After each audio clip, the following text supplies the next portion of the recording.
Hi అండి. Welcome to my YouTube channel. ఈరోజు మనం ఈ వీడియోలో భారత్ ఎలక్ట్రానిక్స్ బిఈఎల్కు సంబంధించినటువంటి నోటిఫికేషన్ అనేది రిలీజ్ చేయడం జరిగింది. మనం ఈ నోటిఫికేషన్కు సంబంధించినటువంటి ఎలిజిబిలిటీ క్రైటీరియాస్, అలాగే క్వాలిఫికేషన్స్, అలాగే ఇంకేమన్నా అడిషనల్ క్వాలిఫికేషన్స్ ఉన్నాయా అనేటటువంటి పూర్తి విషయాన్ని తెలుసుకుందాం. మీరు వీడియోను పూర్తిగా చూసినట్టయితే మీకు ఈ వీడియోకి సంబంధించిన మొత్తం వివరాలు అనేటివి అర్థమవుతాయి. అందుకే వీడియోను పూర్తిగా చూడండి. వివరాల్లోకి వెళ్ళినట్టయితే భారత్ ఎలక్ట్రానిక్స్ లిమిటెడ్, ఇది మినిస్ట్రీ ఆఫ్ డిఫెన్స్ కింద వర్క్ చేస్తుంది. మనకు నోటిఫికేషన్ అనేది హైదరాబాద్ నుండి రిలీజ్ కావడం జరిగింది. బిఈఎల్ అనేది ఒక నవరత్న కంపెనీ. మనకిప్పుడు మినీరత్న, నవరత్న, మహారత్న అని 3 ఉండడం జరుగుతుంది. ఇందులో బిఈఎల్ అనేది నవరత్న కంపెనీకి సంబంధించింది. ఇప్పుడు మనకు నోటిఫికేషన్ అనేది హైదరాబాద్ యూనిట్ నుండి రిలీజ్ అయింది. ఇవేం కాంట్రాక్ట్ బేసిక్ కాదండి. ఇవన్నీ రిలీజ్ అయిన జాబ్స్ అన్ని పర్మనెంట్ బేసిస్ లో రిలీజ్ అయినవి. ఇందులో పోస్ట్ ప్రిఫరెన్సెస్ చూసుకున్నట్టయితే ఎలక్ట్రానిక్ వార్ఫేర్ నావల్ సిస్టమ్ ఎస్బియు 1, అలాగే ఎలక్ట్రానిక్ వార్ఫేర్ ల్యాండ్ సిస్టమ్ ఎస్బియు, ఈ 2 రకాలకు సంబంధించినటువంటి పోస్టులకు సంబంధించిన నోటిఫికేషన్ అనేది హైదరాబాద్ నుండి రిలీజ్ కావడం జరిగింది. ఇప్పుడు మనం వీటికి సంబంధించినటువంటి ఎలిజిబిలిటీ క్రైటీరియాస్ చూసుకుందాం. ఇప్పుడు మనం పోస్టుల వివరాలు చూసుకున్నట్టయితే 3 రకాల పోస్టులు అనేవి రిలీజ్ కావడం జరిగింది. ఇందులో ఇంజనీరింగ్ అసిస్టెంట్ ట్రైనీ ఈఏటికి సంబంధించి 8 పోస్టులు, టెక్నీషియన్ సికి సంబంధించి 21 పోస్టులు, జూనియర్ అసిస్టెంట్కి సంబంధించి 3 పోస్టులు అనేటివి రిలీజ్ కావడం జరిగింది. మనకు ఇంజనీరింగ్ అసిస్టెంట్ కు క్వాలిఫికేషన్స్ చూస్తే 3 years diploma in engineering from recognition institution, అంటే 3 years డిప్లొమా అనేది ఉండాలి. అందులో ఎలక్ట్రానిక్స్ కమ్యూనికేషన్ కి సంబంధించిన డిప్లొమా సర్టిఫికేట్ అనేది ఉండాలి. ఇందులో జనరల్ వాళ్ళకి 3 పోస్టులు, ఈడబ్ల్యూఎస్ వాళ్ళకి 1 పోస్టు, ఓబీసీ వాళ్ళకి 1, ఎస్సీ వాళ్ళకి 1, ఎస్టీకి 2 పోస్టులు అనేవి కేటాయించడం జరిగింది. దీనికి సంబంధించిన పే స్కేల్ అనేది చూసుకున్నట్టయితే 24,500 అనేది పే స్కేల్ గా ఉండడం జరిగింది. ఎవ్రీ ఇయర్ 3% ఇంక్రిమెంట్, అలాగే ప్లస్ అడిషనల్ అలవెన్స్ అనేటివి ఉండడం జరిగింది. అప్రాక్సిమేట్లీ మీకు 30K అనేది పర్ మంత్ రావడం జరుగుతుంది మనం జాబ్ ఎక్కిన ఫస్ట్ మంత్ లోనే. టెక్నీషియన్ సికి సంబంధించినటువంటి క్వాలిఫికేషన్స్ చూస్తే SSC plus ITI plus 1 year apprenticeship అనేది కంపల్సరీగా ఉండాలండి. లేదా SSC plus 3 years national apprenticeship certificates ఉన్నా మనం ఎలిజిబిలిటీ ఉన్నట్టు. ఇందులో ఎలక్ట్రానిక్ మెకానిక్ సంబంధించి ఐటీఐ అనేది ఉండాలి. ఇందులో 21 పోస్టులు అనేటివి ఉండడం జరిగింది. అందులో జనరల్ వాళ్ళకి 8, ఈడబ్ల్యూఎస్ వాళ్ళకి 3, ఓబీసీ వాళ్ళకు 5, ఎస్సీ వాళ్ళకు 4, ఎస్టీ వాళ్ళకు 1 పోస్ట్ అనేది ఉండడం జరిగింది. అలాగే జూనియర్ అసిస్టెంట్ చూసుకుంటే BCom or BBM 3 years course అనేది ఉండాలి. ఇందులో 3 పోస్టులు ఉండడం జరిగింది. అందులో జనరల్ 1, ఓబీసీ 1, ఎస్టీ వాళ్ళకు 1 పోస్ట్ అనేది కేటాయించడం జరిగింది. ఈ టెక్నీషియన్ సి మరియు జూనియర్ అసిస్టెంట్ కి సంబంధించిన పే స్కేల్ చూస్తే 21,500 అనేది పే స్కేల్ ఉండడం జరిగింది. ప్లస్ అడిషనల్ అలవెన్స్ అనేటి ఉండడం జరుగుతుంది.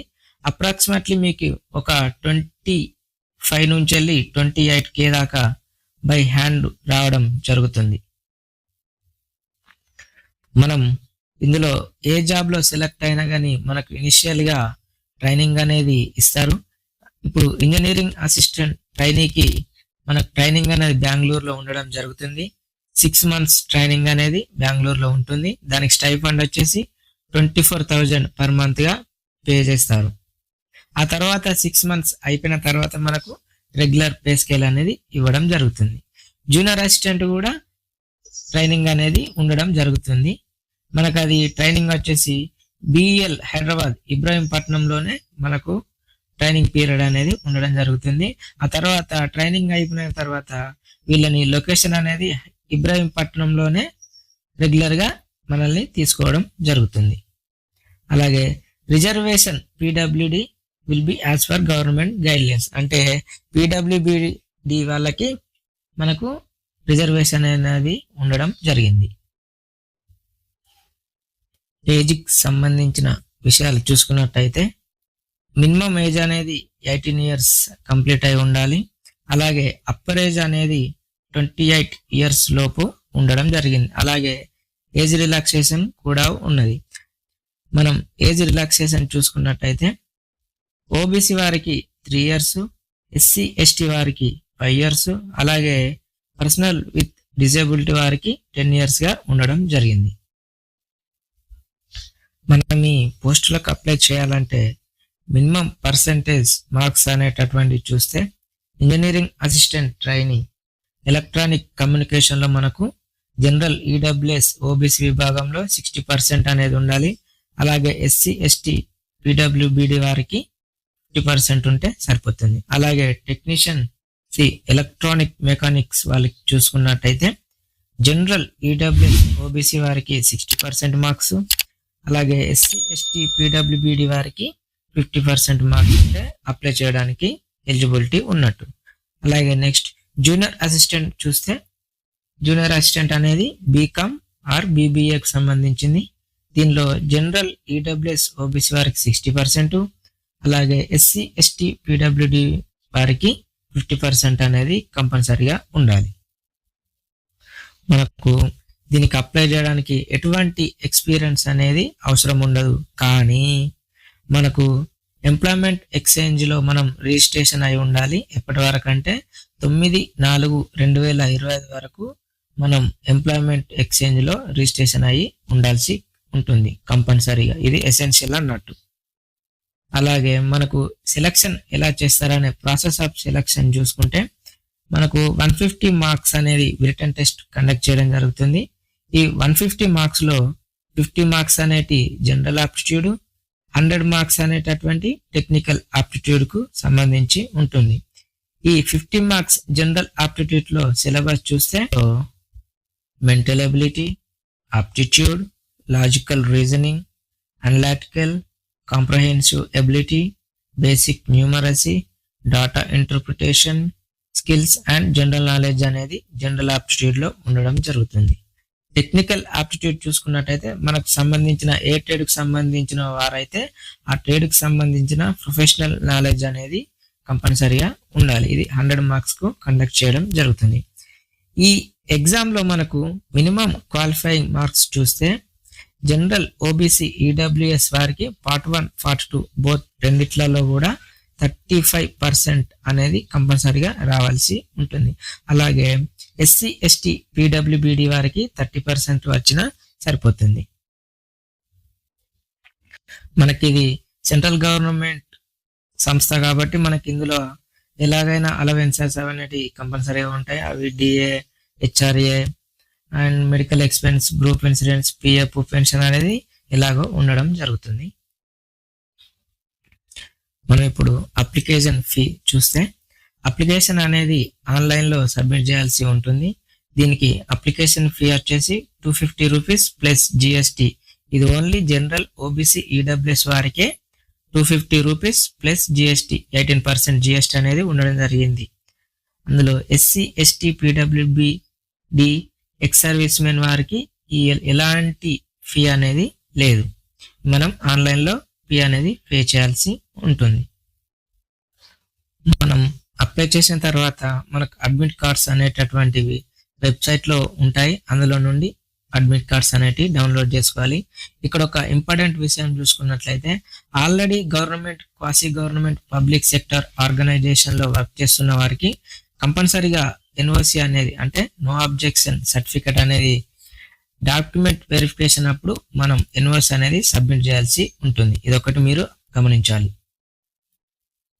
మనం అప్లై చేసుకోవాలంటే మనకు కంపల్సరీగా వ్యాలిడ్ ఈమెయిల్ ఐడి అనేది కంపల్సరీగా ఉండాలి. ఎందుకంటే మనకి ఎటువంటి ఇన్ఫర్మేషన్ ఉన్నా మన ఈమెయిల్ అనేటటువంటిది వాళ్ళు మెసేజెస్ సెండ్ చేయడం జరుగుతుంది.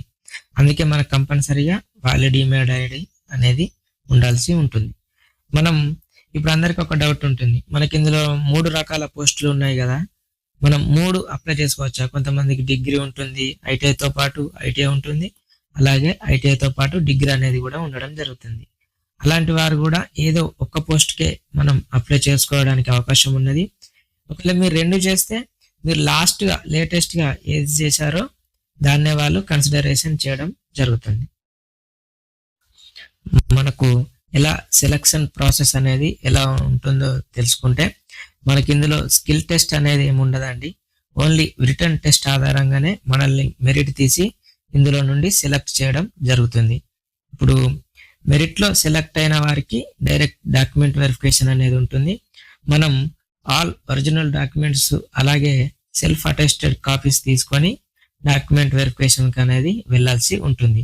ఇప్పుడు డాక్యుమెంట్ వెరిఫికేషన్ కు ఏమేమి సర్టిఫికేట్స్ అనేవి కావాలో చూస్తే, recent colour passport size photo ఒకటి, 10th మెమో ఒకటి, అలాగే మన ఎడ్యుకేషన్ క్వాలిఫికేషన్ సర్టిఫికేట్స్, ఒకవేళ ఎస్సీ ఎస్టీ ఓబీసీ వారైతే వారికి సంబంధించిన క్యాస్ట్ సర్టిఫికేటు, ఒకవేళ డిసేబిలిటీ పర్సన్స్ అయితే పీడబ్ల్యూబీడి సర్టిఫికేటు, ఒకవేళ గవర్నమెంట్ ఎంప్లాయీస్ అయితే నో అబ్జెక్షన్ సర్టిఫికేటు, అలాగే ఐటీఐతో అప్లై చేసిన వారు ఐటీఐ మరియు అప్రెంటిస్షిప్ సర్టిఫికేట్ అనేది తీసుకెళ్ళాలి. మనకు అప్రెంటిస్షిప్ మార్క్స్ కార్డ్ అనేది టెక్నీషియన్సీ పోస్ట్కు కంపల్సరీగా ఉండాలి. ఈ విధంగా మనం ఈ పైన తెలిపిన ఆల్ ఒరిజినల్ సర్టిఫికేట్స్ అలాగే సెల్ఫ్ అటెస్టెడ్ జిరాక్స్ కాపీస్ అనేటి తీసుకొని డాక్యుమెంట్ వెరిఫికేషన్కి అనేది వెళ్ళాల్సి ఉంటుంది. ఇదండి బిఈఎల్ కు సంబంధించిన పూర్తి వివరాలు. ఐ హోప్ మీకు ఈ వీడియో అర్థమైందని అనుకుంటున్నాను. మీకు వీడియో నచ్చినట్లయితే ఒక లైక్ చేయండి, అలాగే మీ ఫ్రెండ్స్ ఫ్యామిలీ మెంబర్కి షేర్ చేయండి. ఖచ్చితంగా సబ్స్క్రైబ్ చేయడం మాత్రం మర్చిపోకండి.